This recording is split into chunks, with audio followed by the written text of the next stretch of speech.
Hey, it's Patricia Murphy. It's Thursday. This is Seattle Now.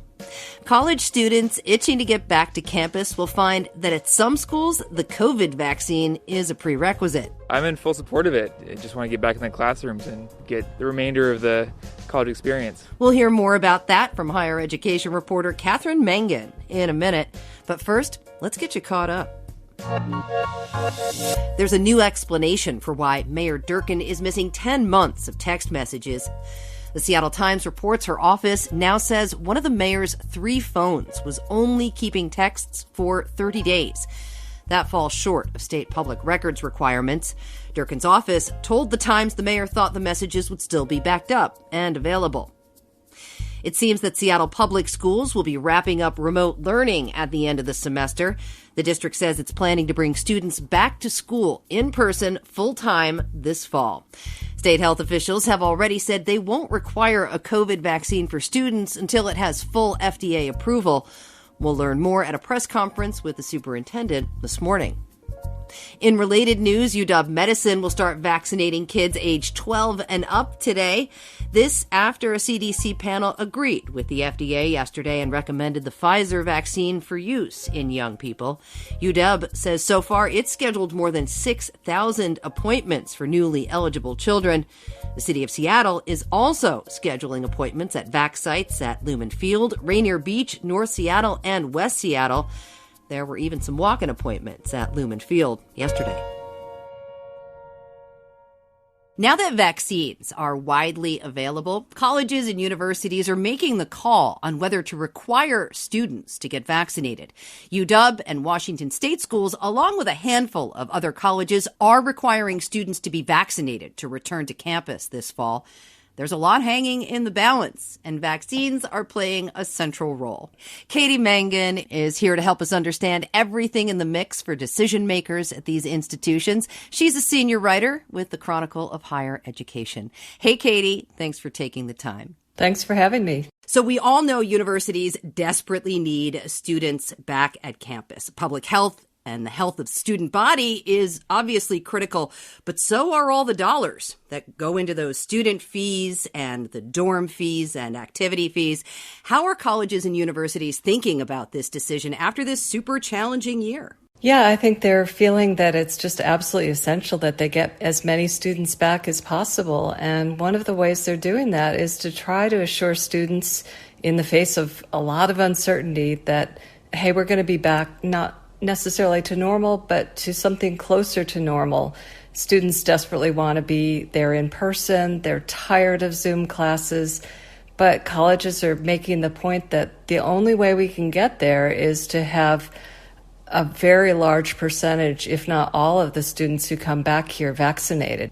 Yeah, so much of college occurs on campus. It's students' opportunity to be away from their families and strike out on their own in a kind of controlled environment.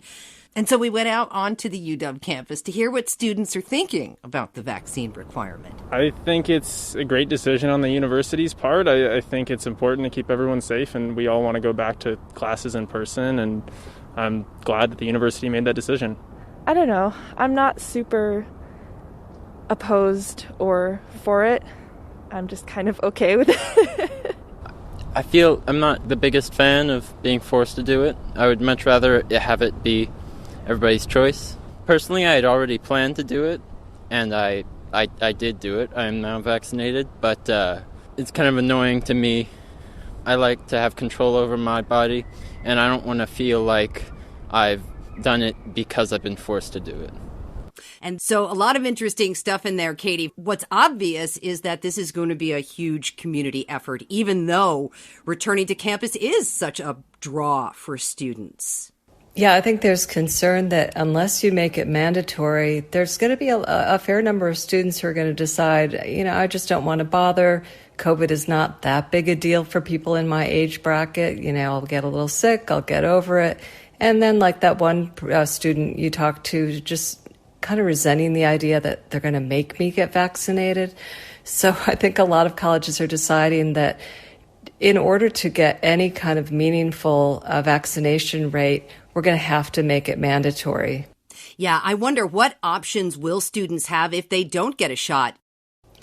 Well, colleges can say that the students are not allowed to live in dorms or they're not allowed to register for spring classes unless they're vaccinated.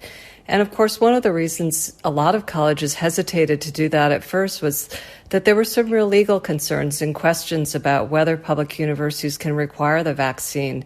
Colleges already require vaccinations for measles, mumps, and rubella, but what's different about COVID is that these vaccines are only approved for use under emergency use authorization. And so that makes them a little bit different and more legally problematic, some people would say, in requiring all students to be vaccinated before they come back. So there was an initial reluctance on the part of a lot of public universities to jump out there and say we're going to require these vaccines until, there was sort of a snowballing effect. Once a few prominent public universities said we're going to do this, then we started seeing dozens and now hundreds of colleges and universities around the country are saying, you know what, we're just going to require these vaccines. Katie, it's really interesting because we think of legal challenges happening to schools that do require students to get vaccinated, but what if it goes the other way and they're facing legal action if they don't require vaccinations? I think colleges are concerned that the legal challenges could really go both ways. If they don't require the vaccine and students come back and there's an outbreak or someone gets sick or, God forbid, somebody dies, the last thing they want to do is to face a legal challenge because they didn't go ahead and mandate the vaccine. I can definitely see this playing out along political lines as well, because vaccines, like anything else, have become very political. How are red and blue states looking? I think that's a big question mark. I think there are states like Texas and Florida with conservative Republican governors who have been very adamantly opposed to the idea of anything like a vaccine passport or anything that requires proof of vaccination to participate in public life. And so it remains to be seen how some of the colleges and universities in states like that handle a mandated vaccine, whether there would be political pushback to doing that.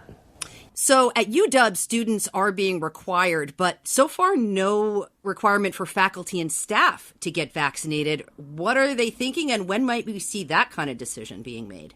That's true of a lot of colleges around the country. Relatively few of them have gone ahead and said that they're going to require faculty and staff to be vaccinated, even if they're making that mandate for students.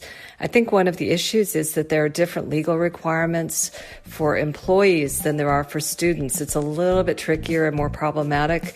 So I suspect it'll be later in the summer before a lot of colleges make that decision. Katie Manga, really good to talk to you. Thank you so much for your time. Thank you so much for including me.